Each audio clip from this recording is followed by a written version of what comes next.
Herkese merhabalar. Hepiniz YouTube Gülümseten Marifetler kanalıma hoş geldiniz. Öncelikle nasılsınız? İyi misiniz? İnşallah hepiniz çok iyisinizdir.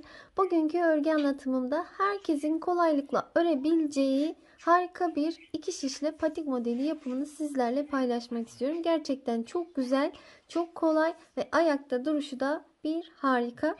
Şimdi bunun için gerekli malzemelerim: 2 tane şişim var. 3 milimetre. 2 tane patiklik ipim var. Bakın böyle. Renkler de gerçekten birbirine çok yakıştılar.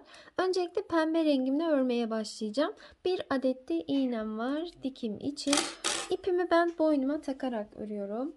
Sizler nasıl örüyorsanız o şekilde başlayabilirsiniz. Atacağım ilmek miktarında ipimi bu şekilde bıraktım. Bir şiş üzerine ilmeklerimi atıyorum. Sizler çok sıkı ilmek atıyorsanız eğer 2 şiş üzerine ilmek atarak başlayın. Bu ilk attığımız ilmekler çok sıkı olmaması gerekiyor. Oldukça gevşek bir ilmek atışı yapalım. Aradaki bakın şu gevşeklik önemli. Böyle 46 tane ilmek atalım. Bakın böyle 46 tane ilmeğimi şişime attım. Benim ördüğüm bu patik 36, 37, 38 ayak numaralarına kadar olur. Diğer ayak numaraları için 2 eksik 2 fazla ilmek sayısında başlayabilirsiniz.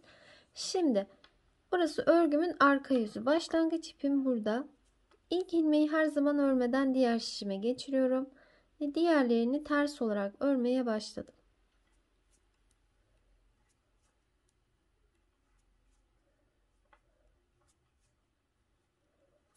Son bir ilmek kalana kadar örelim.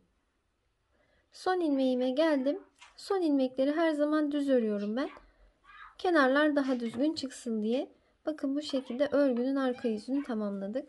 Şimdi örgünün ön yüzüne geçtik. Ön yüzü bu şekilde, bakın çizgi çizgi. İlk ilmeği her zaman örmeden alıyorum. Son ilmeğe geldiğimde onu düz örüyorum. Şimdi ortadaki ilmekleri ters olarak örmeye devam ediyorum. İlmekleri örgünün arka yüzünde ters ördük. Örgünün ön yüzünde de ters örüyoruz. Böyle bir diş haroşa sırasını ortaya çıkarmış olacağız bu şekilde.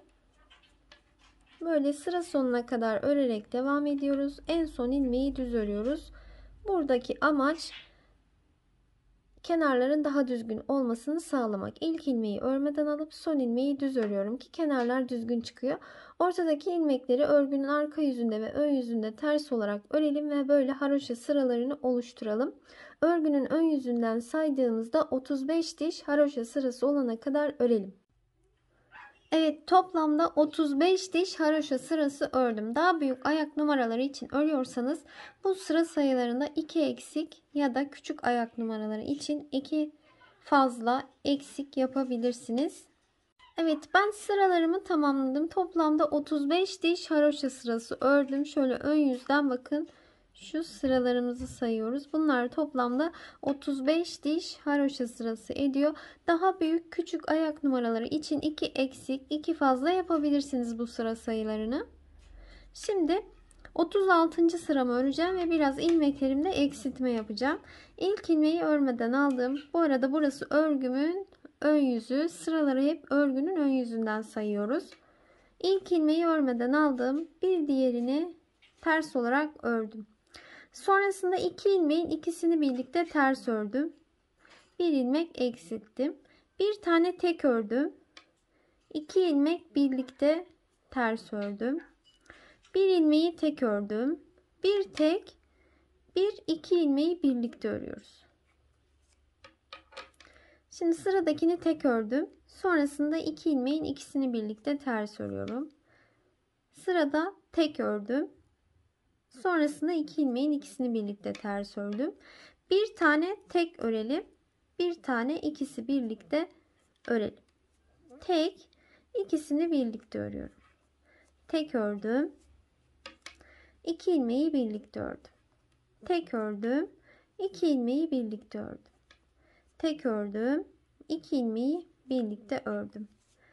Böyle örelim sıra sonuna kadar. Tek ördüm. 2 ilmeği birlikte ördüm. tek ördüm, 2 ilmeği birlikte ördüm. Tek ördüm, 2 ilmeği birlikte ördüm. Sırayı tamamlıyorum. Bir tek örüyorum, bir ikisini birlikte örüyorum. Kalan 3 ilmeği de tek tek örüyorum.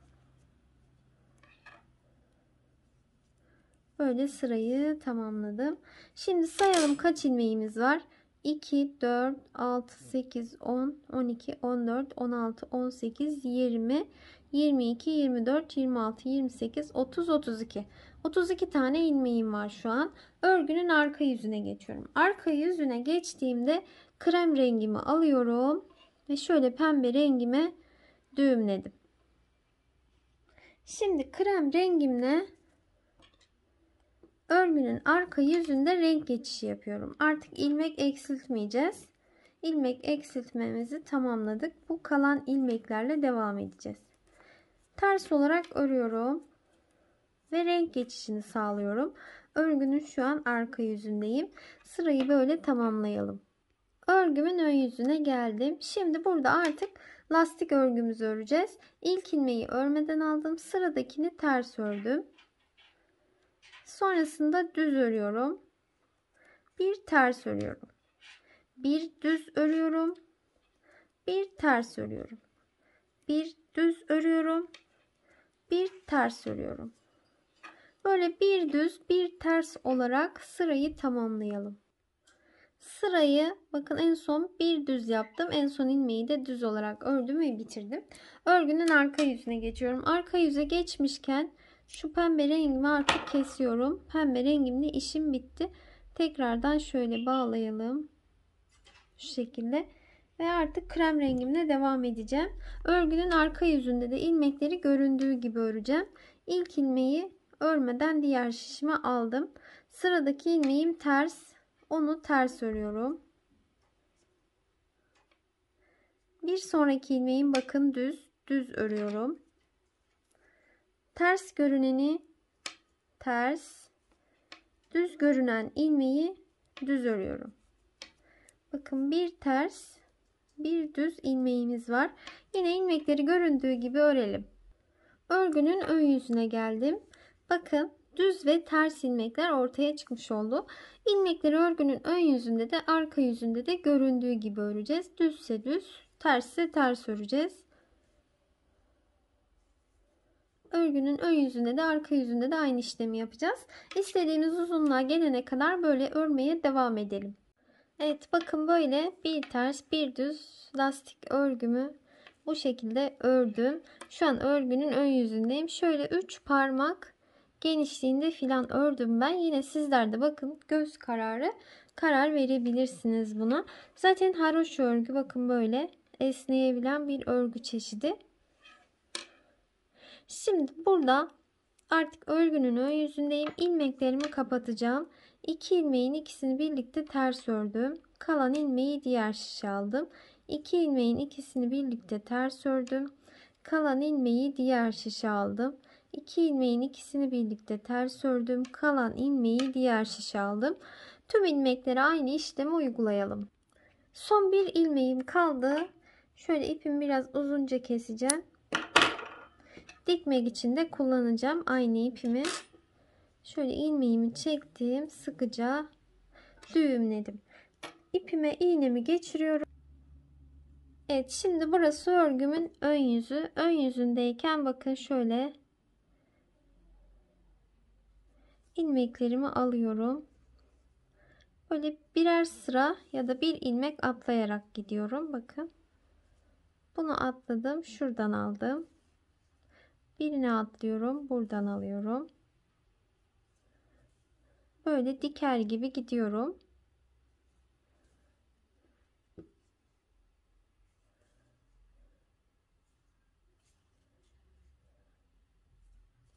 Burada bir büzme işlemi yapacağız.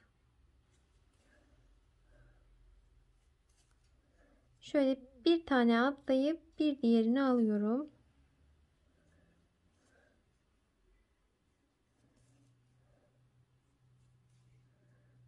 Sona geldim. Sondakini de aldım. Bakın şöyle dikiyor gibi yaptım. Şöyle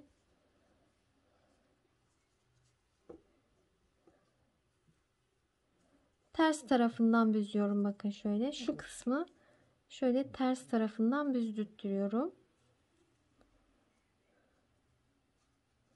Şöyle şu iki uç kısmı birleştirelim. Şu kısmını sizlere göstereceğim. İyice çekiştirelim. Bakın şöyle böyle kapatınca iyice burada da bir açıklık kalmıyor zaten. Şu şekilde de bir kez geçebiliriz. Orta kısımda delikli bir yer kalmasın diye. Şu şekilde tamamladım. Artık şöyle dikelim. Şu krem kısmı, krem renkli kısmı dikelim. Şu an örgümün tersindeyim. Tersinden dikiyorum. Şu kısma kadar dikelim. Evet, şimdi bu kısmın dikimini tamamladım. Şöyle göstereyim sizlere, bakın. Şöyle lastik örgü olduğu için zaten parmak uç kısmına denk geliyor bu tarafta. Şimdi şu kısmının dikimine karar verebilmemiz için öncelikle ben arka kısmı diktim. Arka kısmı diktikten sonra manken ayağınıza ya da kendi ayağınıza giyerek şu kısmını ne kadar dikeceğinize karar verebilirsiniz. Bakalım ben 1, 2, 3, 4, 5, 6, 7, 8, 9, 10, 11, 12, 13, 14, 15, 16. Şuradan saydığımda 16. diş haroşaya kadar dikmişim. Tabi bunu ben manken ayağı giydirerek karar verdim. Şu ne kadar dikeceğime şu kısmını. Sizler de şu kısmını o şekilde karar verebilirsiniz. Şimdi şu arka kısmını da dikelim. Sonrasında patiğimizi bitirmiş olacağız. Evet, bakın bu şekilde dikimini tamamladım. Şu kısmında dediğim gibi ayağı giyerek ölçebilirsiniz. Bakın çok güzel. Aynı bir kaleme ya da böyle şişeye benzedi. Model gerçekten çok güzel. Rengarenk örebilirsiniz. Aynı renkle de örebilirsiniz her yerini. Şöyle, evet, böyle manken ayağıma da giydirdim, bakın. Şöyle görüntüsü bu şekilde. Taban kısmı böyle. Gerçekten çok hoş oldular. Umarım sizler için faydalı olmuştur. Bir sonraki videolarımda görüşmek üzere. Hoşça kalın.